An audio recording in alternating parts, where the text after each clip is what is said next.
नमस्कार, आप देख रहे हैं बहस बिहार की और आपके साथ मैं हूं विवेक। एक 2 पन्ने का पत्र जिस पर अभी सियासत जारी है, मात्र 2 पन्ने का पत्र, लेकिन जिन्होंने लिखा है वो बिहार के मुख्यमंत्री नीतीश कुमार हैं, जिनके लिए लिखा है वो बिहार की जनता है। अब इस कनेक्शन को जरा समझिए कि नीतीश कुमार ने 2 पन्नों का पत्र लिखा और वो पत्र नीतीश कुमार के मन में जो बातें चल रही हैं उन बातों को उन्होंने बिल्कुल उसी तरीके से सामने रख दिया। अब 2 पन्ने का पत्र है, मुख्यमंत्री ने लिखा है, तो भारी भरकम चीजें होंगी उसके अंदर। और ये दिन भर ये पत्र तैरता रहा। उस पत्र में 2005 से पहले किस तरह का बिहार था, क्या कमियां थी, क्या खामियां थी, जिनकी सरकार थी उन्होंने क्या किया, देख लीजिए। अब यही पत्र है और इसमें मैग्नीफाइंग इफेक्ट जो है वो लगाया हुआ है, इसलिए कि आपको भी दिखे, क्लियर आप लोग पढ़ पाएं। तो तरीके से हमने कोशिश की है, हालांकि आप इतने स्पीड में नहीं पढ़ पाएंगे, लेकिन फिर भी इसका लब्बो लुआब हम आपको बता रहे हैं। देखिए उस पत्र में मोटे अक्षरों में क्या क्या लिखा है कि बिहार के विकास के लिए काम करते रहेंगे। एक वादा किया नीतीश कुमार ने इस पत्र के माध्यम से। हमला तो किया है, वो दूसरा चैप्टर है। पहला चैप्टर है कि विकास का वादा कर रहे हैं, लाखों लोगों को नौकरी रोजगार देते रहेंगे, यह कसम खाई है। उच्च शिक्षा और स्वास्थ्य में सुधार करेंगे। इसके अलावा विकास का दावा है कि निरंतर प्रयास जारी रहेगा। हर खेत तक पानी पहुंचाने की योजना जारी है, यह भी काम हम करेंगे। तो भगीरथ प्रयास नीतीश कुमार का लगातार जारी रहेगा और ऐसी स्थिति में बिहार की सेवा ही मेरा धर्म है, नीतीश कुमार ऐसा कहते हैं। सीधे डिबेट पर आते हैं और चर्चा शुरू करते हैं। अभिषेक झा प्रवक्ता जेडीयू से हमारे साथ हैं, सुमित्रा शशांक प्रवक्ता बीजेपी से, जयंत जिज्ञासु प्रवक्ता आरजेडी से, डॉक्टर संजय कुमार राजनीतिक विश्लेषक हमारे साथ मौजूद हैं। 1-2 और स्लाइड पढ़ जाते अगर जयंत जिज्ञासु थोड़ा और देर कर देते, लेकिन जयंत जिज्ञासु पहुंच चुके हैं। भाई बहुत बहुत शुक्रिया समय पर आने के लिए, जरूरी है। नीतीश कुमार ने 2 पन्नों का पत्र लिखा और यह पत्र अब तैर रहा है। आपने वो पत्र देखा होगा क्योंकि आप प्रवक्ता हैं, आप लोगों को पढ़ना पड़ता है, टीवी पर आना पड़ता है। कहां दिक्कत, कहां उलझन और कहां ऐसा लगा कि ये नहीं, ये लाइनें नहीं लिखी जानी चाहिए थी, ये गलत लिख दिया इन्होंने, जरा बताइए जयंत। मेरा तो सिर्फ इतना कहना है कि फिलहाल हम लोग नीतीश जी का प्रवचन सुन ही रहे हैं और उनके मुखारविंद से रोज नए नए अमृतवाणी का छलकना देश दुनिया देख रहा है।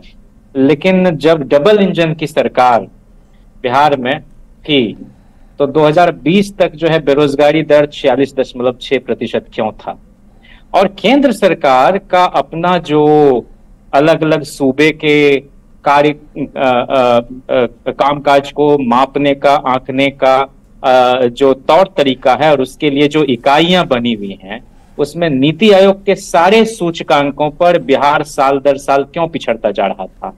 चाहे वो स्वास्थ्य हो, शिक्षा हो, हर जगह आप देख रहे हैं कि उन्होंने बताया कि अपराध ही अपराध था लालू राबड़ी कार्यकाल में। अरे एनसीआरबी के अनुसार देश में दलितों पर सबसे ज्यादा क्राइम बिहार में हो रहा था, 40.7% उसका दर था, जबकि राष्ट्रीय औसत सिर्फ 21.8% था। प्रधानमंत्री द्वारा जो घोषित तथाकथित 1.65 लाख करोड़ रुपए का पैकेज था, उसका योजनावार और विभागवार ब्यौरा कई बार मांगा था तेजस्वी जी ने, इन्होंने नहीं दिया।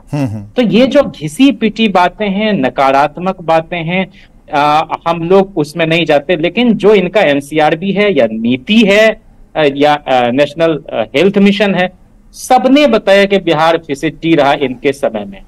तो ये दूसरों को इसी तरह की बात कहते रहते हैं, लेकिन श्री बाबू से भी अधिक समय तक बिहार का शासन चलाने के बावजूद नीतीश कुमार जी को मोदी जी की शैली क्यों अपनानी पड़ती है। जैसे मोदी जी कहते हैं कि नेहरू को गाली दे के उनको बड़ा आनंद आता है, और नीतीश जी को लालू जी और राबड़ी जी को कोस के बड़ा आनंद आता है। लेकिन मोदी जी भी भूल जाते हैं कि भाई चाहे योजना आयोग हो, आईआईटी हो, आईआईएम हो, यूजीसी हो, ये तमाम चीजें जो हैं ये नेहरू जी के जमाने की रही हैं, लेकिन अपने पुरखे को कौन गाली देता है? मैं बार बार इस बात को दोहराते नहीं आपको यहाँ पर हम रोके हैं, वो अपने बाप दादे को गाली देते हैं, पूर्वजों को गाली देते हैं। जो अच्छे लोग होते हैं अपने प्रिडिसेसर्स के अच्छे कामों को 2005 के पहले का जन्म है मेरा, और अब ये नहीं बताऊंगा स्क्रीन पे कि कब मेरा जन्म हुआ, लेकिन 2005 के पहले हमने भी देखा है। चीज़ें तो बदलती हैं ना, क्योंकि जो कहते हैं विकास जो है ना, निरंतर प्रयास के तौर पर माना जाता है कि ये चीज़ें हैं, ये चलती हैं। हमें ज़रा अभिषेक झा के पास चलना होगा। बिल्कुल अभिषेक, आज आपका हक मैं नहीं छीनने वाला, आप ही को जवाब देना है और माकूल जवाब दीजिए भाई। रुकिएगा जयंत भाई, आराम से सुनिएगा, बीच में मत टोकिएगा। हाँ अभिषेक।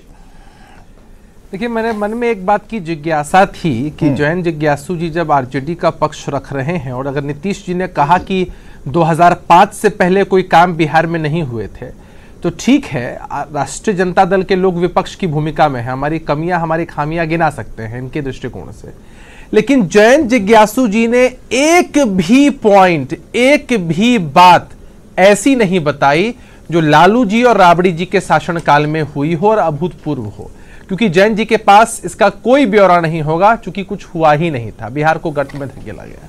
अब मसला यह है ना कि देखिए, हम इस गाली देने की पद्धति में जरा भी विश्वास नहीं रखते हैं।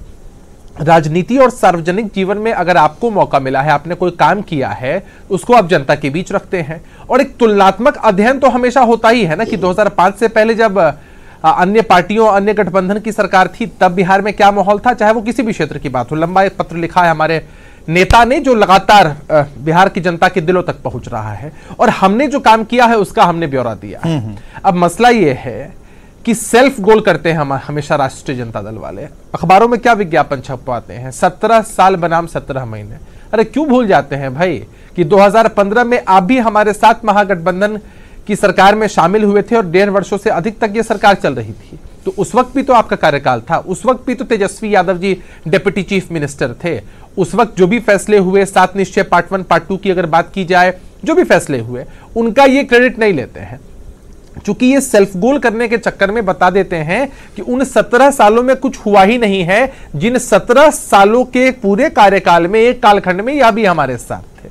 अब मसला यह है कि बिहार की जनता इस बात को बखूबी महसूस करती है। विवेक जी, आप भी जब जयंत जिज्ञासु जी की बात सुन रहे होंगे या राजद के लोगों की प्रतिक्रिया सुन रहे होंगे, आपने भी कैसे कह दिया कि 2005 से पहले मेरा भी जन्म है, तो मैंने भी बिहार को बदलते देखा है। आप एक एक व्यक्ति से पूछेंगे, 99.99% लोग इसी बात पर हामी भरेंगे कि हाँ, बिहार के विकास की रफ्तार में, बिहार के अंदर जो माहौल रहा है उसमें जबरदस्त तब्दीली हुई है। कोई देश या कोई प्रदेश प्रगति के पथ पर कब अग्रसर हो सकता है? जब आधारभूत संरचनाओं का निर्माण हो, शिक्षा, स्वास्थ्य, रोजगार के क्षेत्र में काम हो, और सबसे जरूरी कि अपराध पर नियंत्रण पाया जा सके। आज ऑर्गेनाइज क्राइम कहीं आपको देखने को जल्दी नहीं मिलेगा। उसके अलावा जिस तरह से दंगे हुआ करते थे, एनसीआरबी वाली बात उन्होंने छेड़ी थी, एनसीआरबी पर क्या कहेंगे? देखिए, मसला यह है ना कि पहले जब इनकी सरकारें हुआ करती थी, मैं बहुत मार्केबल बात आपको बता रहा हूं, थाने में एफआईआर दर्ज होती ही नहीं थी। वो माहौल ही कहा था कि लोग जिनके साथ गलत हुआ है वो जाकर थाने में कंप्लेन दर्ज कर पाए। आज की स्थिति क्या हो चुकी है कि 0 एफआईआर से लेकर आप ऑनलाइन अपनी कंप्लेन कहीं भी भेज सकते हैं, और त्वरित कार्रवाई होनी ही है। 112 के माध्यम से एम्बुलेंस कितनी जल्दी पहुंचती है। तो जब क्राइम होते हैं, पॉपुलेशन ग्रोथ हो रहा है, क्राइम कहीं पर भी हो रहा है, तो हम हर एक क्राइम को ट्रैक करते हैं और तब उस पर पुलिस महकमा कार्रवाई करता है। मतलब माहौल, अपराधियों का जो मनोबल था वो अपने दिमाग वो चढ़ाकर घूम रहे थे, और वो चीजें 2005 के बाद भी चलती रही। हाँ, इतना जरूर हुआ कि जिसमें आप लोग ऑर्गेनाइज क्राइम की बात कहते हैं या फिर रिपोर्ट्स की बात करते हैं, ठीक है, इस पर हम तुरंत आ जाते हैं। जरा डॉक्टर संजय के पास चलेंगे। सुमित हम आ रहे हैं। डॉक्टर संजय कुमार, जरा ये बताइएगा, अब तो 5 से पहले हमने बता दिया कि 5 से पहले हमारा भी जन्म हुआ था, और आप तो हमसे भी सीनियर हैं भाई, तो ऐसी स्थिति में जहां पर आप रहते हैं, राजधानी के किस कोने में या फिर राजधानी पटना से बाहर या सटे जहां भी रहते हैं, दोनों स्थिति देखी है आपने, दीघा का मालदा भी देखा है और सत्संग भी आपने सुना है। अब जरा बताइएगा हमें कि आज 2 पन्नों का जो लेटर नीतीश कुमार ने लिखा, उसे आप कैसे देख रहे हैं और इन दलीलों को कहां पर रखेंगे? नहीं, देखिए, जो अगर उन्होंने कुछ सच से साक्षात्कार कराया है तो उसको स्वीकार करना होगा। वो कालखंड के तो हम गवाह रहे हैं जब वो नरसंहारों का दौर था, और वो नरसंहार 1 की संख्या में नहीं होता था, डबल डिजिट में होता था। आज यहाँ 10, आज वहाँ 20, आज वहाँ 25, और एक भय का वातावरण तो था। लॉ एंड ऑर्डर को नीतीश कुमार जी के कालखंड में बेहतर होते हुए मैंने देखा है, मैं उसका गवाह रहा हूँ। और 1-2 नहीं, 30-30 ऑर्गेनाइज्ड गैंग थे जो अपहरण हत्या में उनका इन्वॉल्वमेंट था। निश्चित रूप से उसमें बदलाव हुआ है, इस सच को स्वीकार करना होगा। लेकिन अगर वो कालखंड, जो कालखंड कहीं ना कहीं से बदनाम था, हत्या अपराध अपहरण को लेकर के, तब तो जनता ने बदलाव किया, तब तो जनता आपको चुनी, आप बदलाव के नायक बने। लेकिन अब ये 17 वर्षों में एक सवाल तो मेरे मन में भी है कि हमने देखा है कि स्कूल के भवन नहीं थे, स्कूल के भवन बने। हमने देखा है कि अस्पताल में कुछ चिकित्सक जाने लगे थे, लेकिन क्या क्वालिटी एजुकेशन आ गया?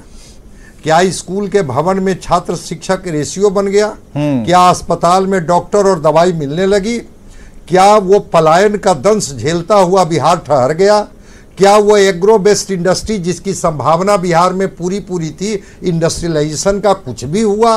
क्या नौजवान जब युवा होता है तो वह चौराहे पर खड़ा होकर के कोई सपने उसके आकार लेते हैं? ये तो हर राज्य के लोग पूछते हैं बिहार के बच्चों से कि तुम्हारा राज्य क्यों ठहरा हुआ है।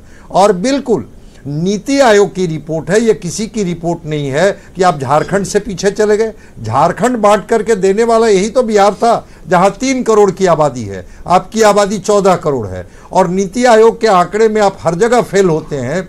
तो केवल ये कि हमने केवल लॉ एंड ऑर्डर को सुधार दिया, कानून व्यवस्था को ठीक कर दिया, सड़कें बन गई, गांव तक बिजली पहुंचा दी। अगर 3-3 कृषि रोड मैप की बात आप करते हैं कि खेतों तक पानी पहुंचेगा, नलकूपों का क्या हाल है भाई?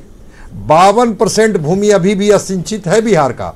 नहरों में पानी है क्या? कितने कैनाल बने जहां किसानों के खेत तक पानी पहुंचा? ग्राउंड वाटर रियलिटी क्या है? वो जो क्राइसिस से जूझ रहा है बिहार, जिसके कई गांव आपको मिल जाएंगे जो इस गर्मी के दिन में शाम के वक्त में उनके हैंडपंप से पानी नहीं निकलता है, क्योंकि वो ग्राउंड वाटर लगातार वो जा रहा है, वो ये हो रहा है, नीचे उसका लेयर जा रहा है। मैं कह रहा हूं कि 17 वर्षों के बाद क्या बिहार अब इसी की दुहाई देते रहेगा कि वो 2005 के कालखंड से हमने आपको निकाला, हमने बहुत बड़ा उपकार किया? डेमोक्रेसी में तो जनता ने आपको उस निकालने का एकदम सीधा सवाल बार मौका दिया। डॉक्टर संजय बिल्कुल सीधा सवाल कर दिया। अभिषेक, इसका क्या जवाब है? क्या जवाब है? कब तक बेचते रहिएगा 2005 2005 2005? अब तो हम लोग पिछले वाले रह गए। हम लोगों ने देखा, ठीक है, विकास को हमने देखा, लेकिन अब ये बताइए कि जो नया जनरेशन है, फर्स्ट टाइम वोटर है, उन्हें भी 2005 कौन बताएगा, कौन दिखाएगा? क्योंकि लोग सब समझदार हो गए। पहले ऐसा होता था कि घर का मुखिया तय कर देता था कि किन्हें जाकर वोट करना है। अब तो ये तय नहीं होता, अब सबकी अपनी इच्छा है, अपने तरीके से लोग देख रहे हैं। तो ऐसे विकसित परिवेश में 2005 वाला जो ये लगाए हैं, क्या कहते हैं उसको, पीछे मिलता था पहले बाइस्कोप, अब बाइस्कोप दिखा दिखाकर कितने दिन तक ये सब चलेगा, ये बताइए। मैं बड़ी जिम्मेदारी के साथ कहना चाहता हूं विवेक जी कि हम 2005 का जिक्र कभी नहीं करते। 2005 का जिक्र हमें इसलिए करना पड़ रहा है क्योंकि बिहार का दुर्भाग्य ऐसा है कि 2005 से पहले वाली जो सरकार है वही यहां मुख्य विपक्षी दल है। अगर ऐसा होता कि कांग्रेस पार्टी मुख्य विपक्षी दल होती तो हम 1990 के पहले का जिक्र कर रहे होते, या कोई अन्य पार्टी या कोई अन्य संगठन हमारे सामने अगर मुख्य विपक्षी दल के रूप में होता जिनको अभी तक बिहार में शासन करने का मौका नहीं मिल पाया था, तो हम 2005 का जिक्र नहीं कर रहे होते। मुद्दा यह होता है ना कि हम अपनी उपलब्धियां गिनाते हैं और बिहार की जनता को आगाह करना चाहते हैं उन्हीं लोगों से जिन लोगों ने बिहार को अंधकार में 2005 से पहले धकेला था। तो उनकी सच्चाई बताने के लिए हमें जिक्र करना पड़ता है। ऐसा नहीं हो सकता कि अपनी इमेज को लेकर हम जाएं कि नहीं ये हमारा टेन्योर है, ये हमने काम किया है, इसके आधार पर ये क्या हुआ था, नहीं हुआ था, किस क्षेत्र में काम नहीं किया, इतिहास का कोई ऐसा कोई सिलेबस है क्या 2005 से पहले का कि कोई किताब बताया चलती है? मैंने आपको बताया ना कि इसके 2 पहलू हैं विवेक जी, इसके 2 पहलू हैं। पहला बहुत बड़ा और बहुत महत्वपूर्ण पहलू यह है हमारी उपलब्धियां। आज पटना जैसे जो शहर है उनका कायाकल्प किस तरह से हुआ है आपके सामने है। नीतीश जी ने निश्चय 7 निश्चय पार्ट 1 पार्ट 2 के तहत बताया है कि हम वादों में भरोसा नहीं करते हैं। जो अभी डॉक्टर संजय 10 पॉइंट गिना दिए, उस पर क्या जवाब है आपका? नहीं, हम तो हर एक पॉइंट का बखूबी जवाब देना चाहते हैं कि आप किसी क्षेत्र की बात करिए, आप अगर शिक्षा की बात करिए, आप अगर स्वास्थ्य की बात करिए, रोजगार, आइएगा संजय जी को लेके आइए, एक मिनट जल्दी से। हाँ, हम जवाब देना चाहते हैं। हमें ये बताइए कि जिस स्थिति में बिहार हमें मिला था तब से लेकर अब तक शिक्षक और छात्र का जो अनुपात है देश के स्तर में, उसमें बिहार का स्थान बहुत ऊपर हुआ। आपने देखा कि किस तरह से आधारभूत संरचनाओं के निर्माण के तहत कितने सारे विद्यालय बने। खुद संजय जी ने इस बात को एक्सेप्ट किया है। शिक्षकों की जो कमी हुआ करती थी, किस तरह से उनकी बहाली करके उसको इतना सुदृढ़ किया गया है। सड़कों की बात करिए, सड़कों का जो मायाजाल है, 6000 किलोमीटर से अधिक की सड़कें इस बिहार में अगर बनती है तो डॉक्टर संजय, मैं जरा शिक्षा पर आना चाहूंगा। हायर एजुकेशन का क्या हालचाल है? पटना विश्वविद्यालय, जिसको ईस्ट का ऑक्सफोर्ड कहा जाता था, किस विभाग में कितने शिक्षक हैं? अभिषेक झा जी बता दें कि किस विभाग में कितने शिक्षक हैं, वहां नियमित क्लासें चलती है, बता दें। बता दें, हम पहले शिक्षा पर ही आ जाते हैं। हम जहां खड़े हैं ना विवेक जी, उससे ज्यादा जरूरी होता है कि हम किस दिशा में बढ़ रहे हैं। हम जहां खड़े थे, हमने जो प्रयास किया वो सकारात्मक दिशा में। आपने देखा है कि बहुत सारे ऐसे मामले हैं, आप लोगों के माध्यम से भी।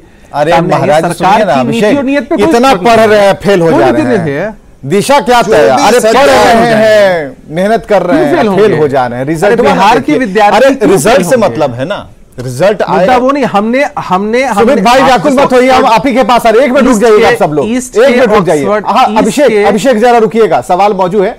सुमित शशांक बैठे हुए हैं, प्रवक्ता बीजेपी से। क्या कहना 5 के बाद वाला? तो आप देख ही रहे हैं कि नीतीश कुमार कह रहे हैं कि क्या था, कुछ था जी, और हम जब आए हैं तब देखो कैसे बदल दिए हैं। अब जरा ये बताइए, देखिए निश्चित हम बराबर डॉक्टर संजय के पास क्यों जाते हैं? आप लोगों को लगता होगा, तो ऐसा कुछ नहीं है कि हमारे रिश्ते में कुछ लगते हैं, इतना जरूर है कि बिहार के भविष्य के लिए कुछ सोचते हैं, इसलिए यहां पर चीजें हमारी और उनकी फ्रीक्वेंसी मैच कर जाती है। एक ही मेगाहर्ट्ज पर हम दोनों बात करते हैं। हमें जरा ये बताइए सुमित कि क्या जो जिस डेवलपमेंट की बात वो कर रहे हैं, जिस कटआउट्स की बात कर रहे हैं, जिस सरप्लस की बात कर रहे हैं, या फिर जिन चीजों को छोड़ दिया गया उन चीजों की बात कर रहे हैं, उन 10 बिंदुओं का कोई माकूल जवाब है आपके पास?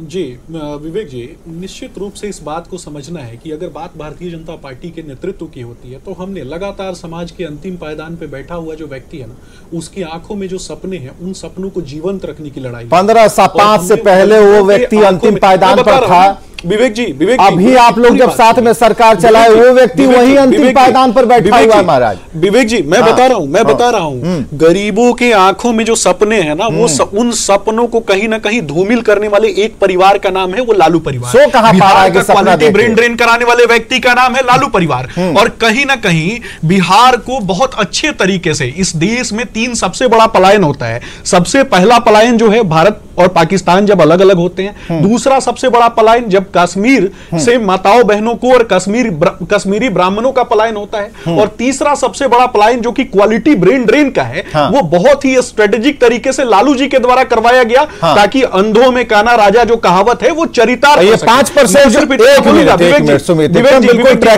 इतना बोलूंगा, ये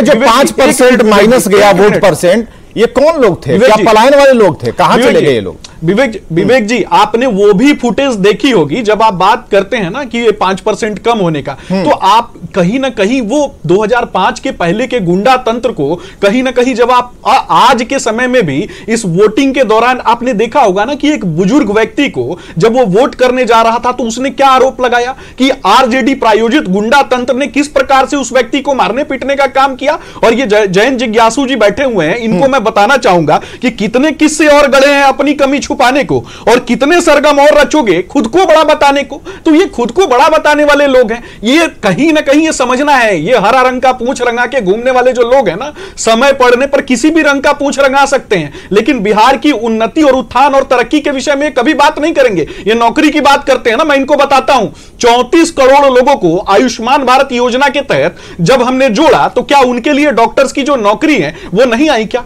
मैं ये भी बात करूंगा कि जब 34 करोड़ लोगों को हमने पीडीएस सिस्टम के माध्यम से लाभान्वित करने का काम किया, तो क्या उस सिस्टम में नौकरियां नहीं आई क्या? जब ऊर्जा सिक्योरिटी की बात होती है तो उसमें नौकरियां नहीं आती हैं क्या?